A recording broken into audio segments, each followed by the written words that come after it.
आत्मा वंदन सभी ध्यानियों को। मेरा नाम रोजी वॉल्टर फ्रांसिस है। मैं गुजरात भुज कच्छ से हूँ। मेरी ध्यान की यात्रा शुरू हुई 2018 में।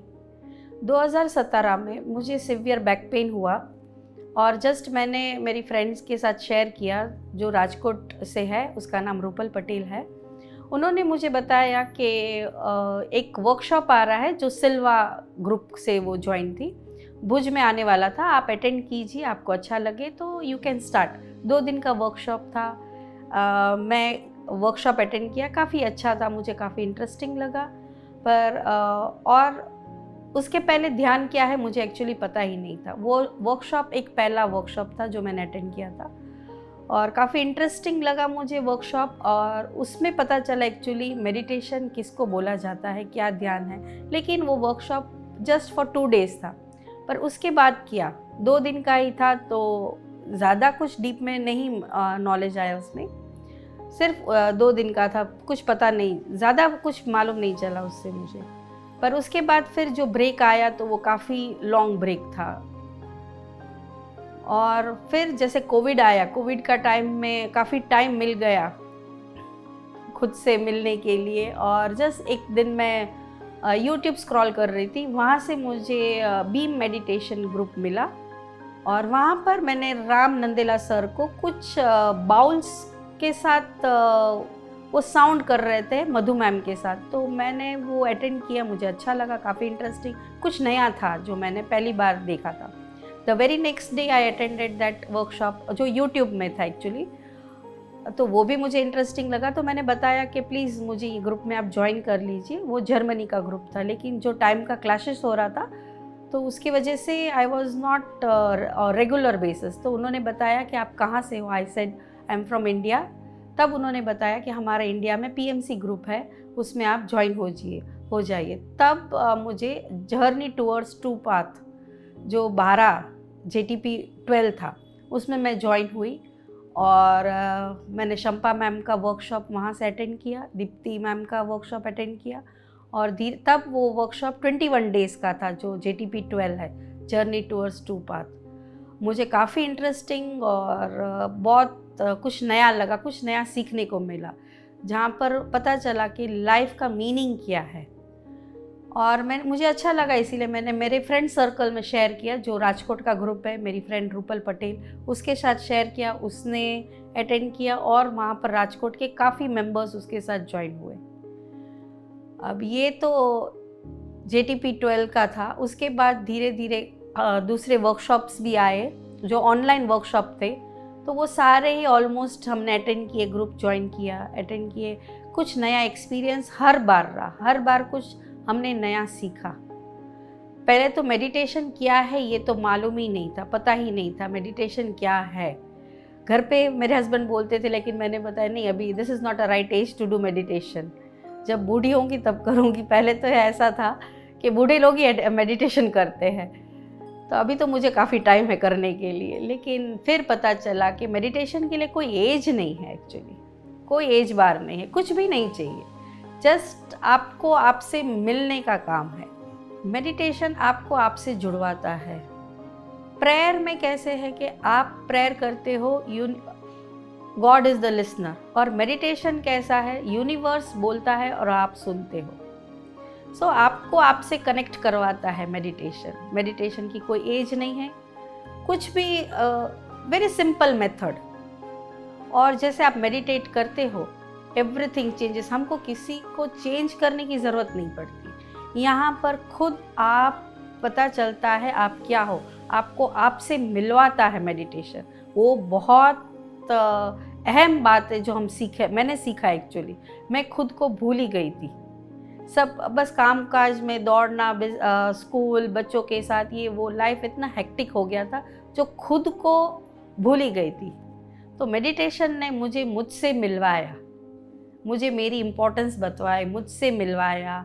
अंदर जाना है कैसे, पहले तो आंख बंद करना, मैं बोला नहीं, मैं आंख बंद नहीं कर सकती हूँ, मैं चुप रह नहीं सकती हूँ। लेकिन अब वो सब की इम्पोर्टेंस मुझे पता चली। आंख बंद करना और चुप रहना एक टीचर्स के लिए पॉसिबल नहीं है, जो मेरे लिए, मैंने भी वो प्रॉब्लम फेस किया। मैं सोचती थी आंख बंद करना और चुप रहना, that is very difficult for me. लेकिन तब पता चला उसका इम्पोर्टेंस क्या है। तो उस तरह से जर्नी कंटिन्यू रही और मैंने मेडिटेशन स्टार्ट किया। काफ़ी अच्छे अनुभव रहे, बहुत ही अच्छे अनुभव रहे, जो I don't have any words to express myself for those experience which I had throughout these times. Meditation में आने से पहले I was completely different. I was not the person who I am right now. Meditation में आने से पहले मुझे हर छोटी बात में गुस्सा आ जाया करता, जैसे कि बहुत ही छोटी छोटी बातों में गुस्सा नाक पे ही रहता था। I used to blast like anything, और कभी वो बच्चों पे निकल आता था, कभी जो भी हमारे सराउंडिंग में आते थे उस पे निकल आता था। और पहले मेडिटेशन में आने से पहले कैसे लगता था कि हर चीज़ के लिए हम दोषी, कि ऐसा मेरे साथ ही क्यों हो रहा है, क्यों ये हो रहा है, ब्लेम करने का नेचर ज़्यादा था। तो वो सब मेडिटेशन में आने के बाद सब धीरे धीरे खुद के क्वेश्चंस खुद ही आंसर करने के लग गए। मेरा गुस्सा कम हो गया, लाइफ एकदम इजी हो गई। जिस तरह से जैसे हम देख रहे हैं कि डिफ़िकल्टीज आ रहे हैं, लेकिन yes, how they come they goes also. So हर एक चीज़ हमको कुछ सिखा कर जाता है, ये मैंने सीखा मेडिटेशन में। और लाइफ कितना स्मूथ है, कितना इजी लेना है आपको। हर एक दिन में जो भी आपके उसमें आ रहा है, आपको एक नया अनुभव मिलता है, आपको कुछ सिखा कर जाता है ये चीज़। तो ये मैंने सीखा मेडिटेशन में। और जैसे मेडिटेशन में मैं आई, मैं खुद इतनी चेंज हो गई। मेरा बोलने का चीज़, सोचने की थिंकिंग पैटर्न, सब कुछ चेंज हो गया। देखने का नज़रिया, सब कुछ बदल गया, टोटली बदल गया। और जैसे मैं चीज़ों को लेती हूँ, पहले हर चीज़ में मैं हेक्टिक हो जाती थी, टेंशन हो जाता था, फ्रस्ट्रेट हो जाती थी, जो कि अब वो कुछ भी नहीं रहा है। एकदम सिंपल नॉर्मल लाइफ। ये पता चला है after coming to meditation, you enjoy every moment of your life, and that's what I do. पहले तो पता चलता था, अरे इतनी डिफ़िकल्टी आ रहे हैं, इतनी प्रॉब्लम्स आप फेस कर रहे हो आपकी लाइफ में, आप कैसे बोल सकते हो आप एन्जॉय। लेकिन अब पता चला कि रियली हर moment you have to enjoy yourself. पहले तो ऐसे लग रहा था प्रॉब्लम में एन्जॉय क्या करेंगे, प्रॉब्लम है इसमें एन्जॉय का क्या बात है। लेकिन एवरी प्रॉब्लम आपको कुछ सिखा कर जाता है। That's what I learned in my meditation. और मेरा पूरा देखने का नज़रिया, चीज़ों को लेने का नज़रिया, सब कुछ चेंज हो गया। जैसे मैं चेंज होती गई, मुझे ज़रूरत नहीं पड़ी कि मैं दूसरों को चेंज करूँ, ऑटोमेटिकली वो खुद ब खुद चेंज होता गया। फॉर एग्ज़ाम्पल माय डॉटर, मेरे और मेरी बेटी का रिलेशन काफ़ी जैसे एक सास बहू का रिलेशन होता है, देखते साथ वॉर शुरू हो जाता था। तो वो काफ़ी अभी देखने जाए तो मेरी डॉटर और मेरा रिलेशन इतना स्मूथ, इतना लविंग, इतना स्वीट हो गया है, जो कि मुझे उसको चेंज करने की ज़रूरत नहीं पड़ी। वो मुझे देखते देखते खुद चेंज हो गई है। तो हमारा अभी बहुत ही स्वीट बाउंडिंग रिलेशन हो गया है मदर एंड डॉटर का। और वो भी धीरे धीरे इसमें आ गई है, मेडिटेट करती है।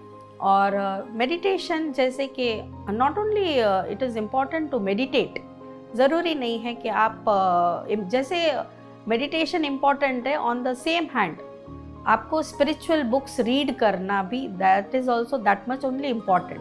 पहले मास्टर्स बताते थे कि आप स्वाध्याय कीजिए, संगत स्वाध्याय कीजिए, बुक्स रीड करें, स्पिरिचुअल बुक्स रीड।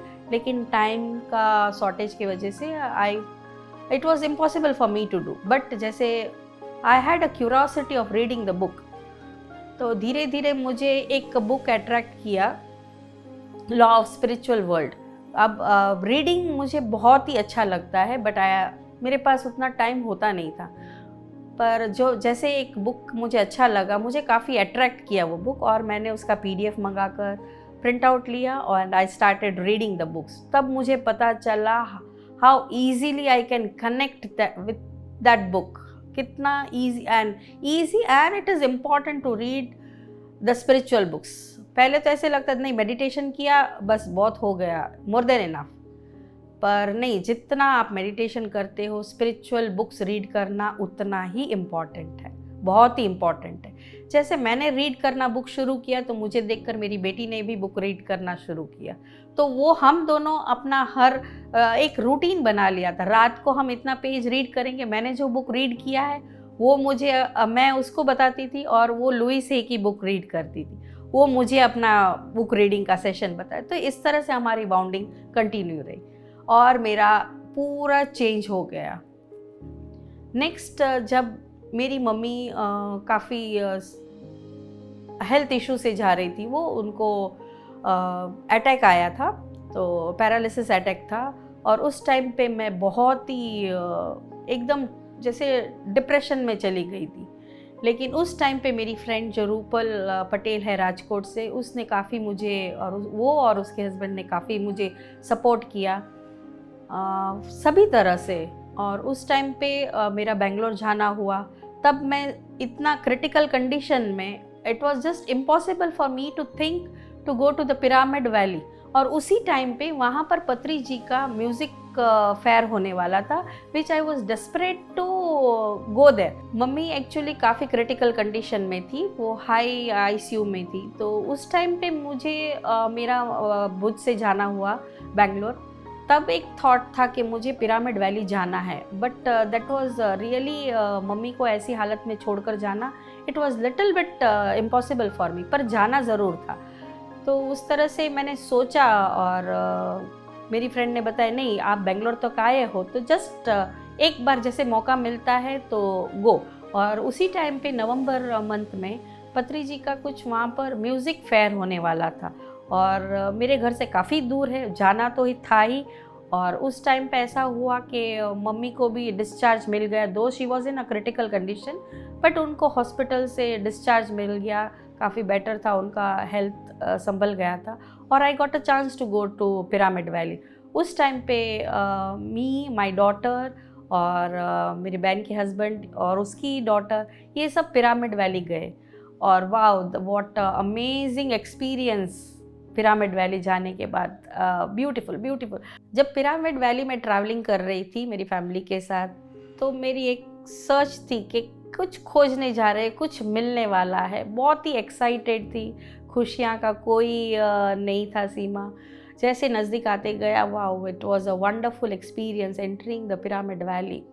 बहुत ही उसके एंटर होते साथ उसकी high vibration energy, beautiful. I don't have any words to express myself for those feelings really. जब एंटर हुई, my eyes was hunting, I can't say, it was hunting for Patri ji. ऐसे ही लग रहा था कि मैं उनको देख रही हूँ, वो स्टेज पे with the flute he sitting, but he was not there. मैंने सोचा कि oh my God, I miss that chance, शायद मैं लेट हो गई हूँ, I was really late at that time. तो मैंने सोचा कि यहाँ पर आने का अब तो कोई ये नहीं रहा है, शायद सर चले गए हो। मेरा आँख यही खोज रहा था कि पत्री sir with a flute is on the stadium, पर कहीं मुझे दिखाई नहीं दिए। फिर मेडिटेशन चालू था, लेकिन मेरी आंखें उनको ही ढूंढ रही थी। जैसे even now I can feel his energy. अब मिलना तो सर से था ही, आई वॉज रियली, जैसे कि टीयर्स वर रोलिंग डाउन। सर नहीं दिखाई दे रहे, सर नहीं दिखाई दे रहे हैं, पता नहीं चला। पर जैसे ही फिर भी मैं ढूंढते गई कि क्योंकि क्राउड ही बहुत ही हैवी क्राउड था, बहुत हैवी क्राउड था। मैं ढूंढते गई और सडनली मेरी आंख ऐसे देखी तो मेरे ही लाइन में पत्री सर बैठे हैं, लाइट ब्लू कुर्ता पहनकर, वाइट लहंगा था उनका, और उनके काफ़ी लोग उनके साथ बैठे थे। और वाओ, तब मेरे को ऐसे लगा कि यस, मेरी खोज अब समाप्त हुई है। और बस मैं राह ही देख रही थी कि जैसे ख़त्म हो ये म्यूज़िक फेयर और मेरे को मिलने का उनसे मौका मिले। लेकिन क्राउड इतना ह्यूज था, इतना ह्यूज क्राउड था, मुझे ऐसे लगा कि नहीं, आई कांट मीट, मिलना नहीं हो पाएगा। इसमें मिलना नहीं भी हुआ तो नो प्रॉब्लम, जस्ट मैं उनके अगर क्लोथ्स को भी टच कर लेती हूँ, that also is more than enough for me. तो यही मेरा था। जैसे पूछने से पता चला कि 2 बजे कुछ लंच सेशन होने वाला है, तो fine, I was waiting for 2 o'clock के लंच सेशन हो and I can meet Patri sir.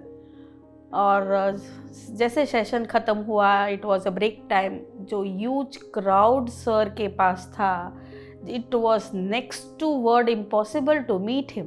People were like anything rushing behind him, anything. हम देखना एक झलक भी इम्पॉसिबल था, people were not leaving him. पर जैसे वो क्राउड के साथ मैं भी जुड़ते चली गई, मिलने की आस छोड़ी नहीं। जैसे वो स्टेप्स से नीचे उतरे, स्टेप्स से, तब क्राउड थोड़ा सा कम हो गया और बीच में एक ब्रिज था, वहाँ से थोड़ा थोड़ा क्राउड ऑलमोस्ट कम जैसे हो गया।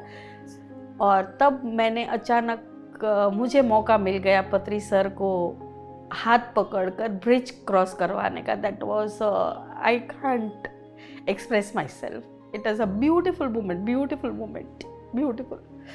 और तब I just hugged him and I cried and cried, tears just rolled down my eyes। और मुझे पता ही नहीं था, I was speechless, no words. उन्होंने भी कुछ भी नहीं बोला, मैंने भी कुछ नहीं बोला, just I cried and he was standing there. बस middle of the bridge we were standing, I hugged him और मेरा रोना बंद ही नहीं हो रहा था, जैसे कि कितने बरसों की तलाश अब जाकर ख़त्म हुई है। और मैं कुछ बोल ही नहीं पा रही थी, नहीं अपना नाम भी बता पा रही थी। बस उनको हाथ पकड़कर मैंने ब्रिज क्रॉस करवाया एंड दैट्स इट। जैसे हमने बिना बोले, उन्होंने बिना बोले मुझे इतना कुछ बोल दिया और मैंने बिना बोले इतना कुछ उनसे समझ लिया, सुन लिया, जो वर्ड्स की ज़रूरत नहीं पड़ी वहाँ पर। तो वो एक moment, most beautiful moment, most precious moment, I can never forget that, never, never। So just मैं जब उनकी बात भी करती हूँ, really I get very energized and पता नहीं, just tears roll down, I can't express those moments। So ये ध्यान की यात्रा इस तरह से कंटिन्यू रही। और इसके पहले जैसे I am born and brought up in a Christian family, non vegetarian जैसे तो हमारा बर्थ राइट हो गया, we had a feeling like that. जैसे बच्चा पैदा होता है, जब हम फर्स्ट ड्रॉप ऑफ लाइफ देते हैं उनको, तो हमारे लिए यही होता है कि नॉन वेज नहीं खाए तो भाई ये तो हमारे लिए ही बनाया गया है, yes you are born and brought up for this thing only and these things are made for you. तो हमारे फैमिली में बरसों पुराने से नॉन वेज तो चला ही आ रहा था। So even I came in that trend only because born and brought up in a Christian family, Christians do eat non veg. So ये तो हमारे माइंडसेट जैसे था कि नॉन वेजिटेरियंस आपके लिए ही है। तभी कभी ऐसे हमको एक थॉट नहीं आया कि even they have life, even they have life, उनको भी एक डर है, उनका भी एक फियर है, कैसे उनके लिए हमने कभी सोचा नहीं थी, उनकी भी एक फीलिंग्स है। तो तब ये मुझे एक ध्यान में आया और उसके बाद मैंने जैसे नॉनवेज ऑलमोस्ट छोड़ ही दिया। तब से मन नहीं कर रहा है नॉनवेज खाने के लिए। तब कुछ भी ऐसे नहीं क्या, हाँ वो पता चला कि अगर उनको लेकर आए, उनका डर, उनका फियर जब काटने के लिए लेकर आ रहे हैं, वो सब कितना उनको ये फ्रस्ट्रेशन रहता है, डर रहता है, टीयर्स रोल डाउन। और ये सब हमने कभी सोचा ही नहीं था, ये कभी सोच ही नहीं आया था। बस उसके बाद मुझे वो एक ध्यान में आया कि मुझे नॉनवेज स्टॉप करना है और उसके बाद मैंने कंप्लीटली नॉनवेज स्टॉप कर दिया है। बस अब ये शुरुआत मैंने की है। ध्यान में आने के बाद काफ़ी कुछ चीज़ मेरे जीवन में बदल गया। अब बीइंग अ टीचर मैं चाहूँगी कि मेडिटेशन जैसा एक क्लास हर स्कूल में एक सब्जेक्ट होना चाहिए। आज की नई जनरेशन को मेडिटेशन के बारे में जानना और सीखना बहुत ही ज़रूरी है, बहुत ही ज़रूरी है। जैसे कि अभी के हम बच्चों को देखते हैं, वो छोटी से छोटी सिचुएशन हैंडल नहीं कर पाते हैं, जल्दी से फ्रस्ट्रेट हो जाते, डर जाते हैं, टेंशन हो जाते हैं और कुछ ऐसे स्टेप्स ले लेते हैं जो डिफ़िकल्ट है उनके लिए, और नॉट ओनली उनके लिए but even the family of their children face the same problem, है ना। कुछ ऐसे स्टेप्स वो ले लेते हैं बच्चे जो उनको लेना नहीं चाहिए। वो खुद की छोटी से छोटी चीज़ें वो कंट्रोल नहीं कर पाते, बैलेंस नहीं कर पाते हैं। तो मेडिटेशन से अगर आप स्कूल में एक सब्जेक्ट रखा जाए मेडिटेशन, तो हर बच्चों के लिए और आने वाली जनरेशन के लिए बहुत ही हेल्पफुल रहेगा, बहुत ही फ्रूटफुल रहेगा। और बस यही मैं चाहूँगी कि आगे ध्यान की यात्रा, हर घर हर ध्यानी एक ध्यानी बने।